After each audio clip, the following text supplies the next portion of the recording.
What's up? What's up? What's up? Yo, what's good? Looks like we Derek, are you there? You go. There you go. Yes, sir. Yeah, so today I've got some homies and good friends and collaborators from around the world. It's really trippy that we're catching up over a Zoom call like this. Especially like usually we probably see each other like every couple of months, like either in Singapore or like Saigon, or like last time Derek was in like Shanghai.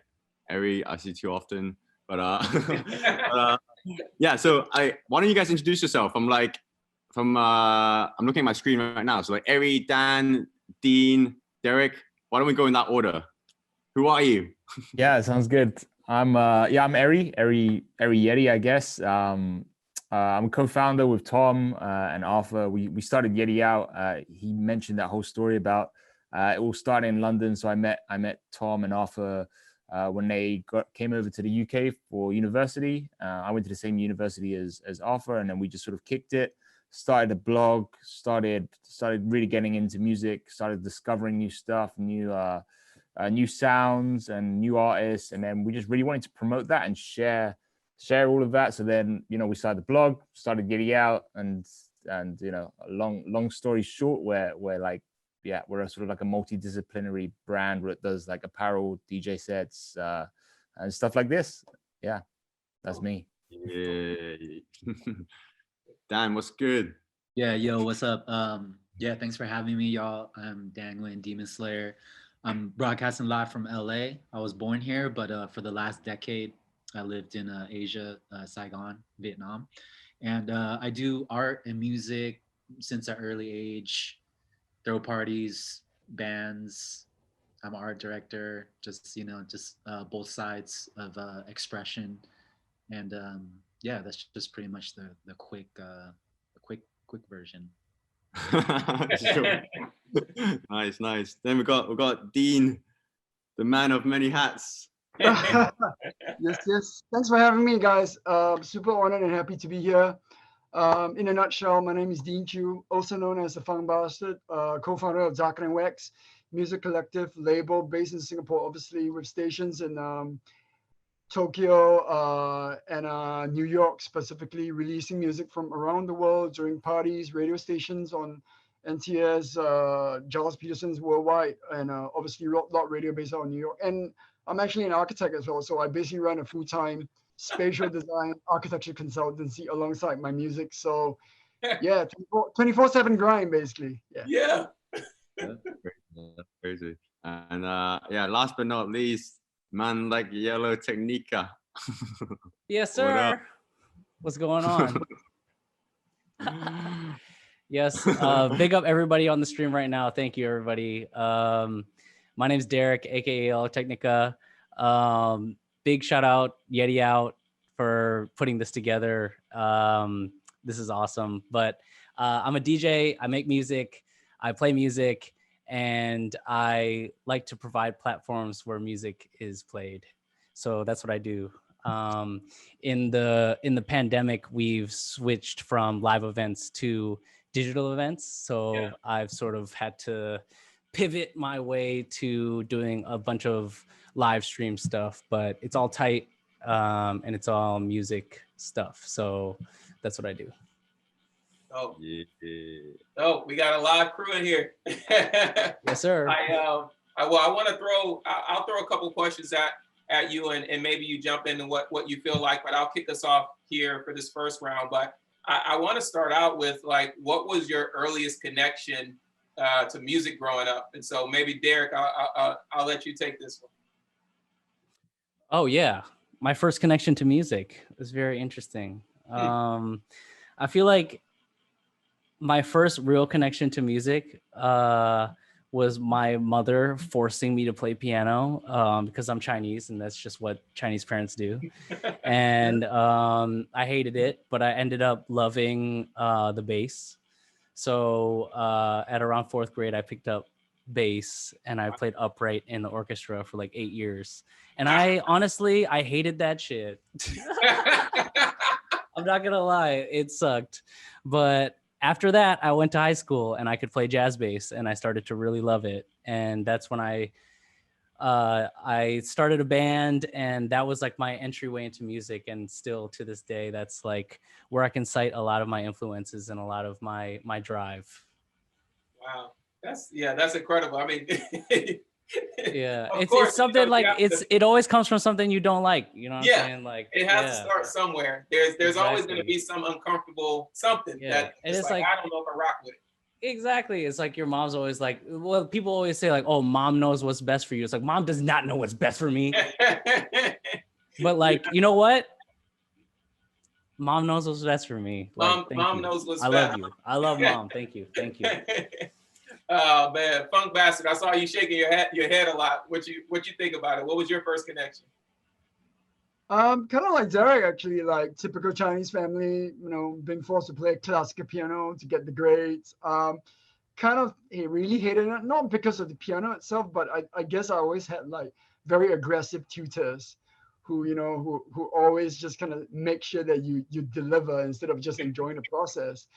And then I guess I just attended a lot of punk and ska gigs back in Singapore in the 80s when actually there was a really interesting underground like rock live music scene back then before obviously everything disappeared. So that was really my first foray, I guess, into the music culture.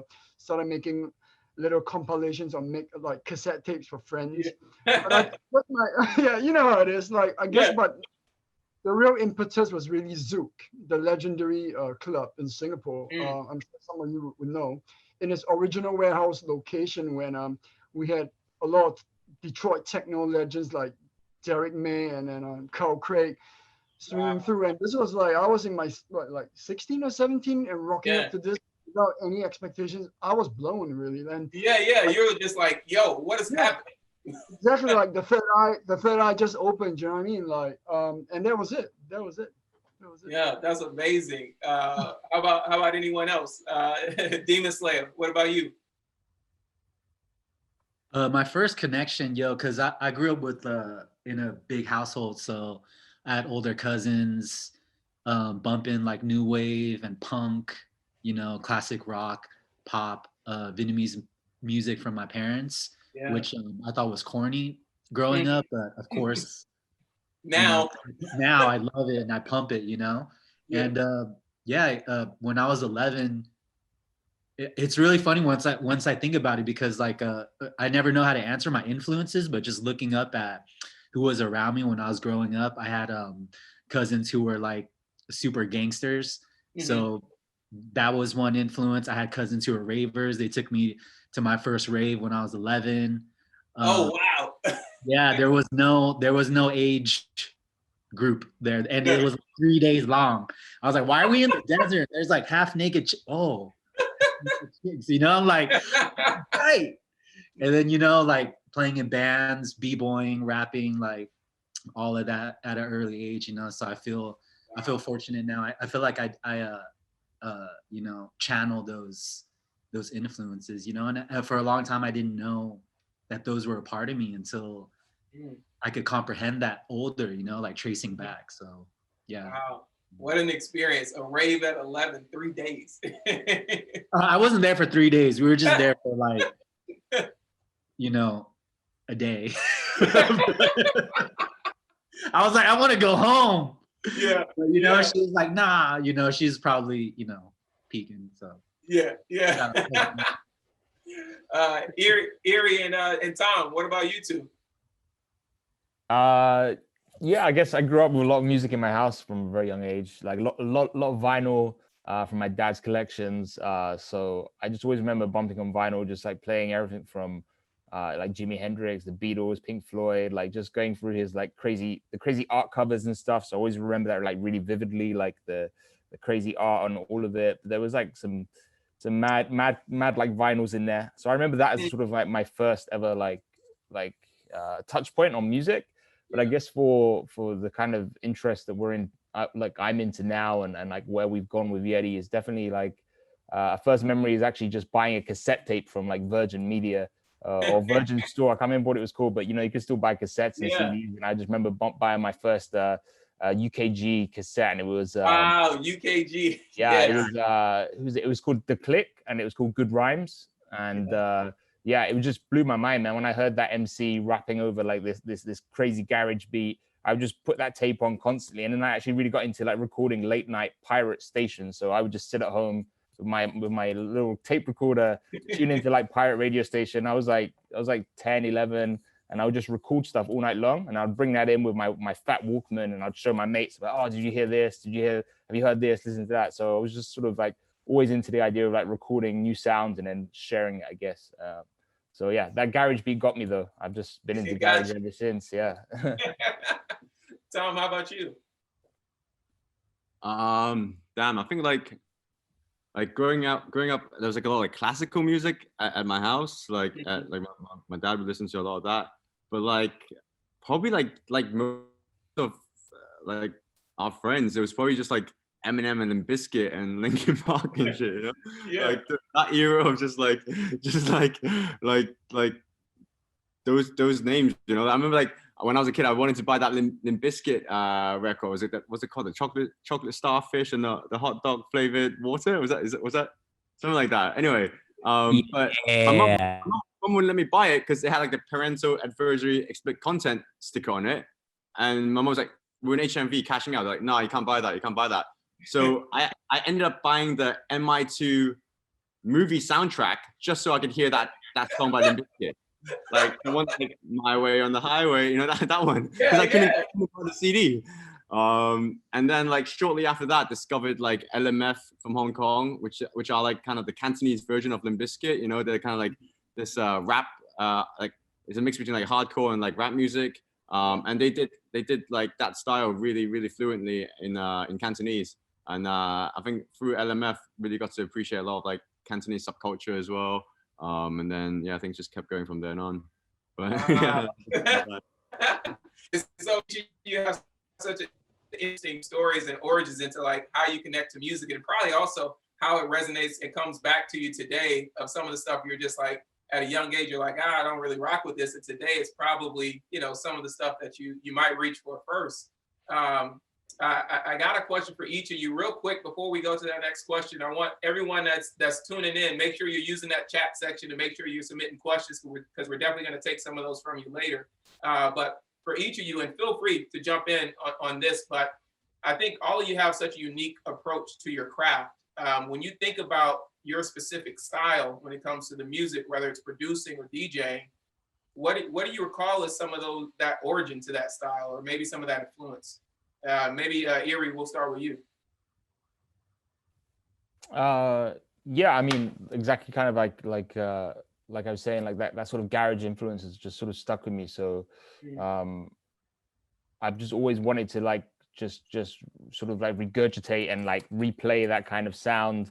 But then it's always been like that style I learned from London, and especially like London and grime DJing was always like switching up from like, you know, literally just playing a 16 bar and then switching up to another 16 bar and switching back and forth. So that kind of, it was kind of like, I guess, like the hip hop version of sort of cutting and chopping up like hip hop beats, the way you sort of DJ with hip hop. But we did that with like grime and garage here in the UK. So that kind of style has stuck with me, and especially like the idea of sampling and just chucking different sounds on top of garage, because it fits quite well at that sort of 130 BPM. Yeah. You know, you could chuck anything on top of that and speed it up, slow it down. So as a foundation, that influence from an early age of like just falling in love with that sort of two-step sound has really like carried on throughout my sort of DJ career, and it's acted as, I guess, as a blank canvas to allow me to chuck new sounds on top, whether it's like some crazy tribal sounds, you know, or like speeding the tempo up, chucking up some drum and bass. So yeah, it gave me the flexibility basically. So I think it was a good starting BPM, I guess. Really, we got this inside joke at Yeti Out where like Aries coined the term for a genre called primal bass, and it's like Aries' version of like it's like the Yeti Out sound, but it's like a 130 BPM, a lot of tribal sounds, kind of tropical samples, and it's called primal bass because it lets you in the Yeti out. It's like makes you animate on the dance floor. You know what I mean? Yeah, I like that. That's a genre yeah. that Aries coined, and he likes to throw that term around at 2 a.m. in Bangkok sometimes, or like when they were in Vietnam or something like that, you know. So Yeah. Do any of you have like when you're thinking like you're in a party or you're in a rave and you really kind of want to switch the vibe up? Is there like a song that comes to mind? And maybe you might say it depends on the occasion, but maybe for this occasion, is there a song that comes to mind and maybe why that song? I think Demon Slayer, I'll throw it to you. Yeah, it depends on the occasion. But I guess there's it changes all the time for me, you know. I can be like, yo, here's a Legend of Zelda original soundtrack for 30 seconds. Yeah. Like, what? Or I could be like, you know, here's like, you know, some gamelan from Indonesia real quick, and then I'll throw like a beat under it. So it's really because you know, back in the day, like DJs like 90s, 80s, like if you were a hip hop DJ, you did not play house. If you were a house DJ, you did not play hip hop. When house DJs scratch, everyone was like, what is this fool doing? Like, because it was a clear divide.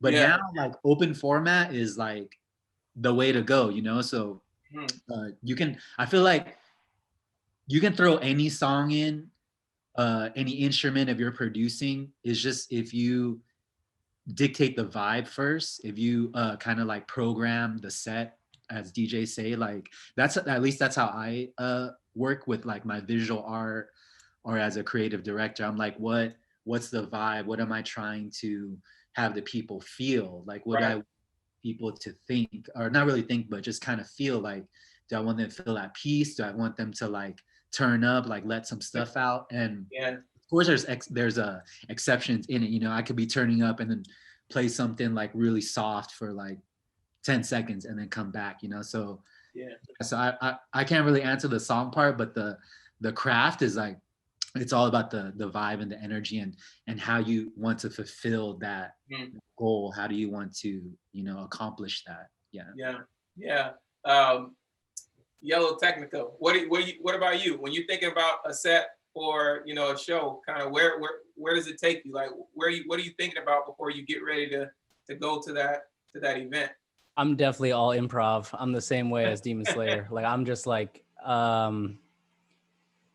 if I'm there at the party, I'll be there as long as I can beforehand, and I'll just soak up the vibe and I'll feel the energy and I'll say, this is what this party is missing right now. Or this is what, you know, everybody has those songs where they go like this, like, everybody has their songs where they go like, so that's what I'm trying to do. That's what I'm trying to do. It's like, oh yes, you fucking crushed it. You killed it. Now let's go. That's I always go off the person before me. It's always based on the energy before, because you got to follow the rhythm of the crowd. You can't follow the rhythm of the DJ. You have to follow the rhythm of the crowd. And if they're trying to go a little bit more like 100 BPM, you need to follow that no matter what. And you'll feel it. You'll feel it here before you feel it here. You know what I mean? You'll definitely feel it right here before you feel it here. 100% every time. It's well said. I'm curious to know, you know, it sounds like you all have known each other for some time. I'm curious to know kind of how you all met, and you might not know a specific moment, but maybe you do. And so Dean, I want to throw it to you and see kind of what's your earliest memory of connecting with Yeti Out and the collective. It was actually quite fortuitous. Like I was doing a small Dark and Wax tour in Europe, and then I was in London just doing a radar radio, which is no longer there anymore, unfortunately. And then I actually bumped into Eri. I'm not so sure whether he still remembers the story, but I was just finishing up my mix for on the station, and he was just at the back, just I guess vibing to my selections and all. And then it's just when I really like the shit that you're playing and doing, and then we just connected. And I guess by then I've obviously would have heard of Yeti Out and what they were doing around the region and stuff. And then I guess just one thing led to the other. I kept in touch with Eri, and then we did a couple of shows together subsequently back in London at Miranda as well. So it's been a nice kind of like vibe there, and obviously mutual respect that we have for each other and stuff. Because coming from especially Southeast Asia and Asia as a region where culture and music isn't always automatically registered in the general scheme of things, I guess that kind of drives me personally to represent that. And I think all of us in our own ways, to a degree, we're all kind of doing that basically. Yeah. Demon Slayer, how about you? I actually met Arthur first in 2013. I went to a Hypebeast to chill with Kevin and Eugene with my homie Graham, who was with Stussy and Us Versus Them. And then Arthur was just like, yo, what's up, man? And then like we just chilled and, you know, drank some beers and ate some Hong Kong food and then kept in touch. And now here we are. And of course, we always see each other all around the world and do stuff and projects and stuff. So it's like, I noticed like a lot of times people, you know, I'll see someone in another country and they're like, oh, wow, you know this person too. It's a small world. And I gave that a lot of thought, and I'm like, it is kind of a small world, but at the same time, when we are in this this sphere, you know, with like similar goals and you know, just like representing like music and art and stuff, it's like that's the small world, you know. It's not like we're in a small world. There's billions of people, like, Yeah. you know, it's like what our paths intertwine, you know, and that's the small part. And then that's with these dudes too. Like I never met Dean or Yellow, but I know about them, you know. Yeah. And, so yeah, that's like gold to me, you know, just A mini family. yeah. Yeah, it's the same for me, dude. Like Demon Slayer's the same shit. Like I feel the same way. It's like the world is actually not that small. No, it's not. It's not. It's really not. If you're doing this shit and you've been doing this shit, it's really not that small. It's actually tiny. You know what I'm saying? But like it's the same thing for me. Like Tom, I think I actually met Arthur first on some music shit, and then we all linked up together, and it was just like we can talk to each other like no time has passed. You know what I mean? I mean, obviously time was just a man-made construct. So you know, that's let's do another podcast based on that, and then we can, you know what I mean? So it's yeah, funny how that works. Music. It just like even like you can have time apart, but when you're with, you know, like-minded people, it feels like you see each other and no time has passed. You just pick right back up. Yeah. Right. One of the questions I wanted to ask you all before we start taking some questions from the All-Star community was, you know, we all have been impacted by COVID and this global pandemic. You all love that connection to the audience in a live atmosphere. How has this challenge really impacted the way that you communicate and play music? Maybe Tom, you want to take that one? Wait, sorry. Do you mind repeating the last part again? Yeah. I was saying how has it impacted you connecting with your audience and playing music and not being able to do quote unquote, you know, live shows on a regular cadence or regular schedule? During the whole COVID season, like the whole COVID time?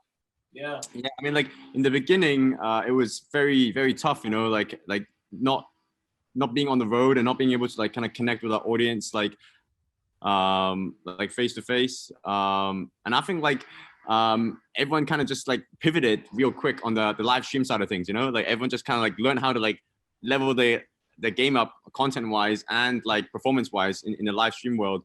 But in the last few months, like here in Shanghai, things have been able to recover slowly and steadily, like touch wood, things can kind of hold tight on that side. So we have been fortunate to be able to play in clubs again and connect with our audience, like on that side.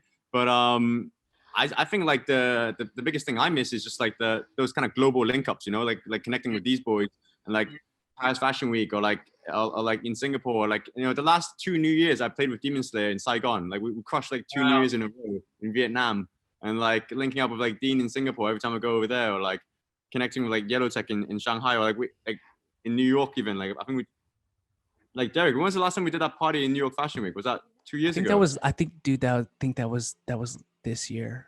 I'm just kidding. It was last year. like that one. It was last year. It was last year. It was last year. Derek hooked up a Chinese restaurant.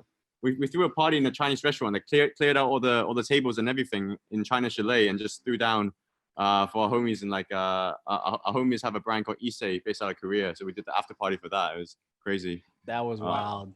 Wow. It was like a Wong Kar-wai. That was like a Wong Kar-wai movie right there, baby. Yeah. Well, I want to jump a little bit and make sure we save some time for the All-Stars. So I'm going to ask Akhilan to jump on, turn the camera on, and start asking this question. There we go. Hi everyone. Nice to meet you. I'm Akhilan, aka Gasing. Yeah, my question. I have to introduce myself. I'm a DJ and visual artist from KL, Kuala Lumpur, Malaysia. And I also run a collective called Playground. And we do like parties we tried to do parties, but we started in February, so we do more live streams and stuff now.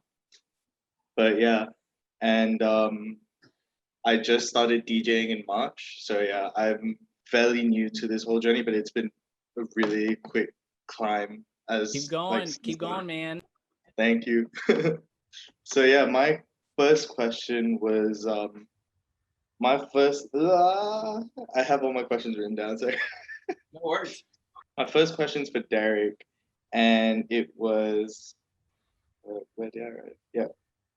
Okay, so my first question was, what are the things that you would say paved the way for like a DJ or producer and make like the whole DJ journey, especially with like how everything's kind of changed now with COVID and everything? What do you think the DJ journey is, like the little steps? So I would say the first thing to do is think about your intent. I would say think about why you're into this. Why are you doing this? It's like, for me personally, I was sort of like thrown into it, not necessarily by choice, but I ended up loving it, and it turned me, I guess, into the person I am today, sort of. But I feel like this is a very deep conversation, a very deep question that you asked here, sir. So we're going to go there. But I think a lot of people get into DJing and get into music because they feel like there's something in it for them. But at the end of the day, the people that have longevity and the people that become like, I don't know, anybody like Jimi Hendrix, the people that we like remember forever, they do it for themselves. And I think if you do this for the right reasons, then the longevity will be there for you. And no matter COVID or what, no matter what, like it'll be true to you, and that will shine through to the people that are listening to you. Thank you very much. That was very deep. Yeah, I wasn't trying to go there. But you asked a deep question, and he's a deep I answer, asked the deep question, so I got the deep Yeah. answer. I appreciate it. Thank you. And my second question was for Dean, which was, how do you bridge the gap from being like a local artist to mixes on platforms like NTS, like having a much more global platform? Because at the moment, I'm just like putting stuff out for people around me. Like, how do you expand from that? Well, I guess for us, it was like an accumulation of hard work done, obviously fostering networks and relationships with different people from around the world. And because I've been doing events for so many years in Singapore, where we obviously forged all these global connections with selectors from around the world. So we sort of kept in touch, did our homework, maintained relationships and whatnot. But I think first and foremost, I think you got to work on your craft. You got to construct your narrative. You got to be savvy and also perceptive enough to spot your demographics and your zone, which area of this music universe you want to inhabit. And then, hustle, but not in an annoying way. in a polite, in a subtle way, knowing that you have something to offer, a particular sort of point of view, a perspective. And then you gotta obviously know your self-worth, most importantly. Um, and also obviously mapping a very precise workflow and strategy and certain objectives. But I think most importantly, you got to enjoy the process. You got to enjoy the processes, because I think I think a lot of the younger ones, they, with all due respect to them, obviously, I think they often get caught with the, like, wanting to be fast, wanting to obtain quick results, in a really compressed kind of time frame. But I think it's more important to actually enjoy the journey, harness your skill sets, your mentality, and I think things will actually manifest quite organically around you. At least that's what's happened for us in the label, and personally for me as an artist as well. But yeah, work on your craft. I would say always work on your craft first before anything else. So yeah. Amazing. Thanks, Dean. Thanks a lot. Thank you, guys. Thanks a lot. Thanks so much, Akhilan. All right. Next, we're going to have a couple questions from Gisela in Los Angeles. Gisela, let's have you turn your camera on. Hello, There we go. everyone. Happy to meet you here in the conversation. I have two questions too. I will start with the first one that is for Dean too. This is like, I feel like it's really intriguing and difficult area to understand somehow in the music business, how to place well our music in this like streaming era. So how do you go into promo and playlisting? Do you have any good advice for us? Obviously there's no hard and fast rule, or like a fixed formula. Obviously a lot of the things that I've done for the label, it was really just like organic process, trial and error. You get your music out. You gotta be thick-skinned enough to deal with disappointment. Because sometimes when you send your music out, when you expect certain selectors to support and play your music, they might not respond at all.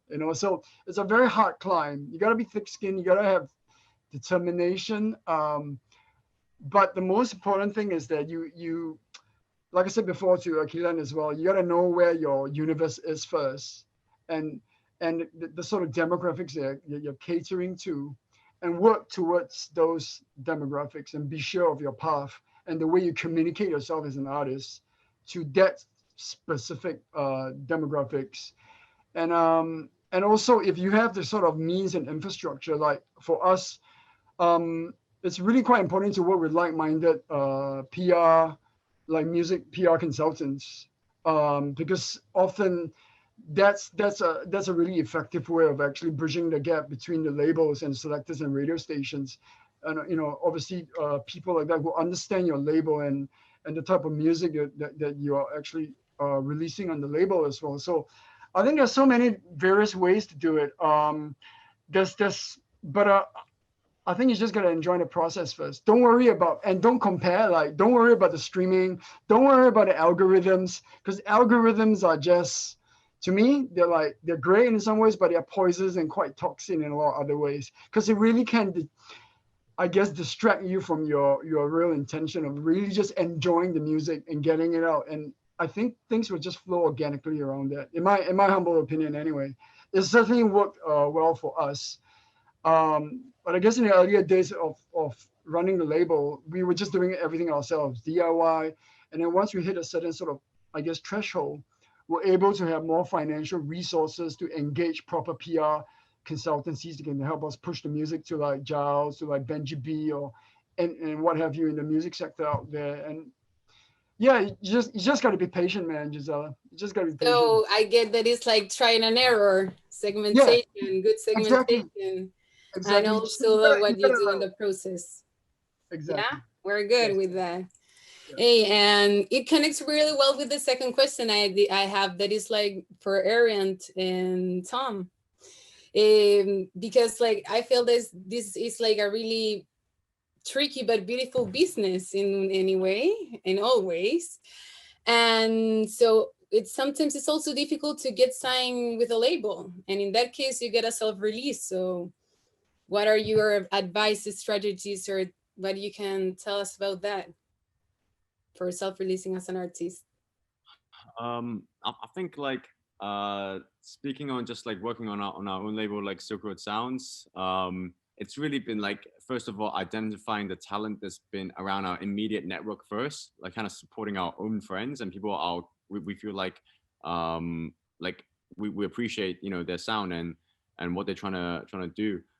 So a lot of actually our initial releases have just been like, you know, Dan's on it, Demon Slayer's on it, a lot of like our homies that really make dope music, you know.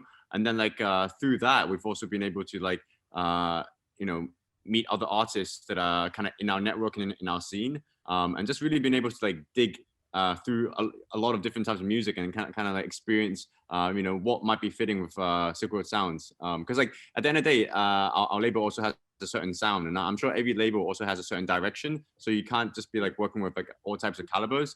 So I think Eric can probably touch on that a little bit as well with like the A&R side of things. Yeah, I mean, when you're self-releasing, I think it's important just to put it out for free anyway. Like you're you know, in this era, everything is like, you know, you're getting no money from Spotify plays. You know, you're barely making anything from music. So, you know, you should do it for passion. You shouldn't do it for the money's sake. The money shouldn't really be the goal. It should, like Dean said, it should be about the journey. So when you're self-releasing, you know, do it for free.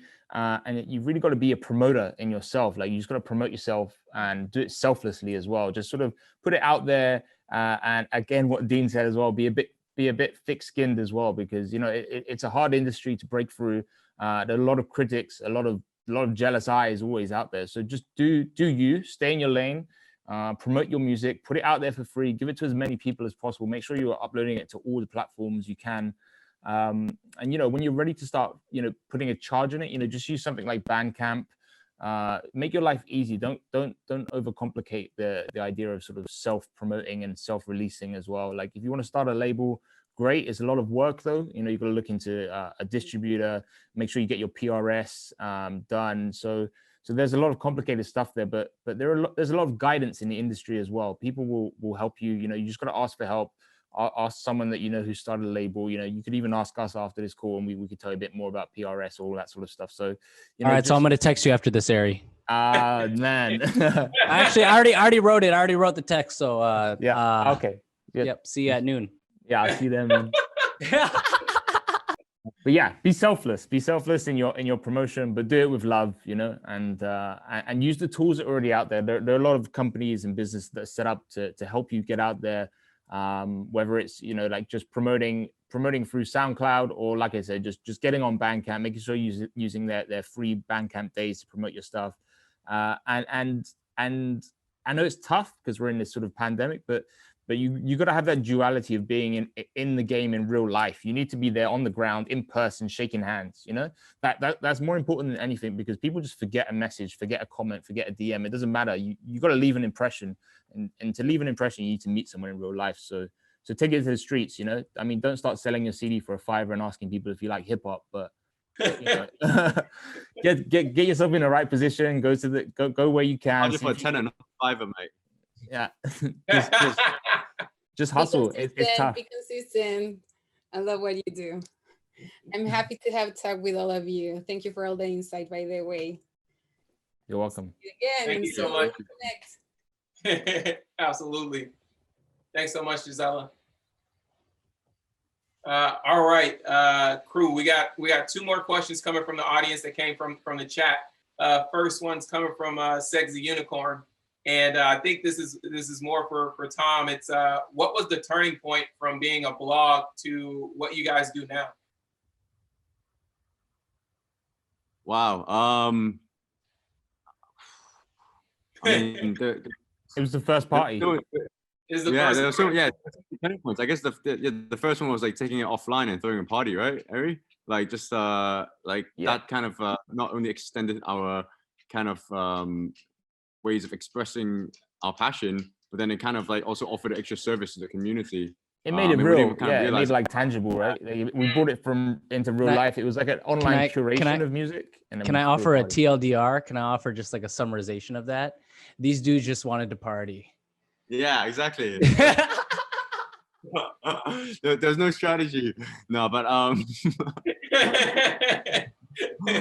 Bro, you're giving the secrets away, bro. Yo. But I mean, like on that note, like it's just you know, we're just trying to do what we liked doing. You know what I mean? There's like it's as simple as that. Just like if you're passionate about something, you're probably gonna be good at it because you're gonna enjoy it, right? It's like very like fundamental ways of like operating as a human. So like if there's something that you like doing, try doing that more, whether that's partying or DJing or like whatever that is. And like maybe if you like partying, keep partying, and maybe that might develop into like a business 10 years later, like what we have now. So it's an accident, but like we're sitting here like going back to what we were talking about like earlier with Bimma, is like we're blessed to be here with our friends from Singapore, Saigon, New York, London, and like this is kind of like a work meeting right now, but it really doesn't feel like doesn't feel like yeah, totally. I guess to answer the question, like it was that first party, like it was sort of like we were going to so many parties, reviewing them, like reviewing artists, like saying go to this event or go here. We were like, well, let's just take control and throw our own event and curate it ourselves. And DJing also came out of that as well. Like I was thinking about like some of the questions earlier, like I started DJing because I wanted to stop paying support acts so I could just DJ and control the music. Sometimes I'd book a DJ, but like, this is terrible. What are you doing? And then I learned to DJ so I could do it myself and not pay them. Yeah. No, being resourceful. Yeah. Yeah. Our last question coming from the audience is actually from Kingsley. And the question is, and it's probably for all of you to chime in on if you'd like, but it's how did you manage to balance between being a musician and having a creative agency, apparel, or architecture company? Like, how do you balance those things? I would say, of course, like time management and, just choose what your priority is for that week, because, we all have a lot of on our plate and revolve around different things, and sometimes you can be inspired to work on your clothes. Sometimes you can be inspired to work on other things.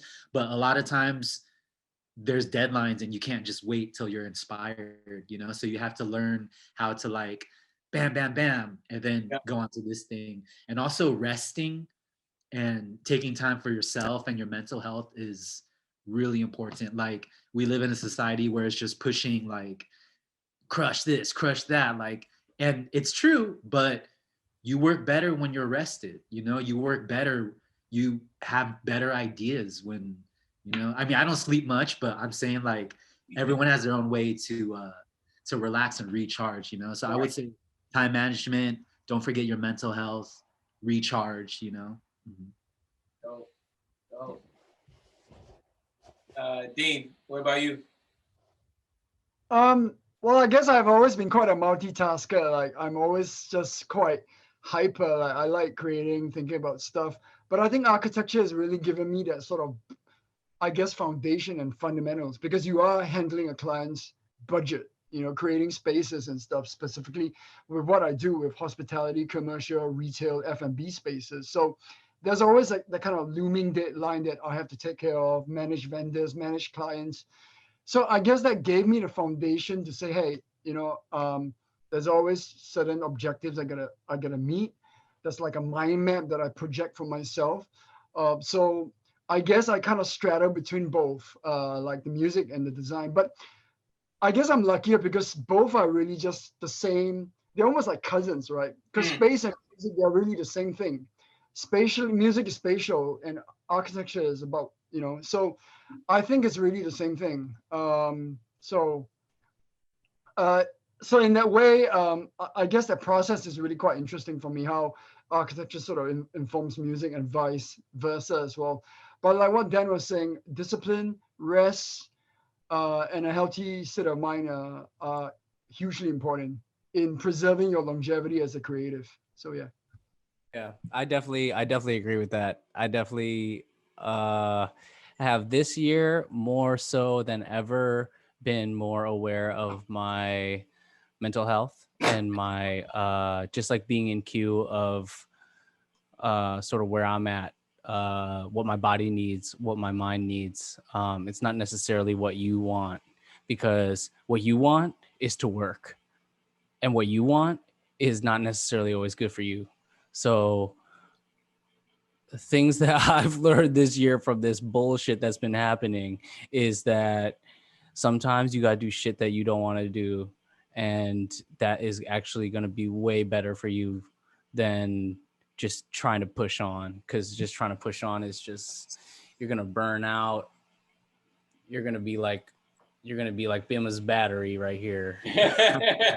This shit is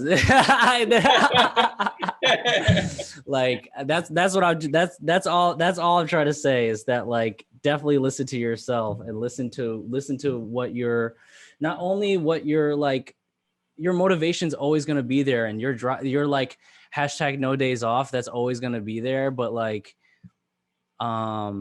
what's more important is that like tomorrow you wake up and you feel good. You know what I mean? That's going to set you on a better path than trying to just trudge through it and just get through the shit. You're just like knee deep in stuff that like you can't even get out of. That's what it feels like. That's what it really feels like. But as a creative, you just want to keep going on. So I totally get that. I'm there, man. But yeah, no, it's just same as these guys. Same shit. Yeah, you got to be kind to yourself. Like it is like no days off. You just got to work. Like, I mean, we're constantly working. But you know, we're sharing that work and we're sharing that journey as well. So if you can create a crew, you know, create a family around you, you know, then you've got that support bubble as well, and you can work even harder. You know, like 2 heads are better than 1, 3 heads are better than 2. You know, it's tough to do everything, but you know, look for support and be kind to yourself as well. Because like Derek said, this year's been tough, and you know, I even for me as well, I've realized, you know, how fragile your mental health can be when you're working so hard and you're like in the trenches. You're just like, it can be a lot. So take it easy, and do everything with love, and look for support where you can. Find a family that you can do your stuff with. Like these guys are all my family, man. Like we've met everywhere in the world. You know, we can share. And if you can do that in your area, in your in your local city, whatever, man, like just find people who are like-minded and want the same thing as you, and you'll be successful in whatever you do, man. Amazing. More. Yeah, I appreciate y'all for sharing such, you know, amazing advice and sharing a little bit of your story. You know, I think so many of us, you know, appreciate you taking the time to do this today. I feel like we could go on for forever. Tom, it's been a good session. We've been so happy to have you here, man. Any last words for our All-Stars? Yeah, thanks Evan for tuning in. I hope we can link in real life real soon. Stay safe, stay healthy, stay strong, stay inspired, stay creative, and yeah, 2021 is gonna be our year. Let's get it. I love it. Thank y'all so much for joining us, everyone. Enjoy the rest of your day. Yes, thank you.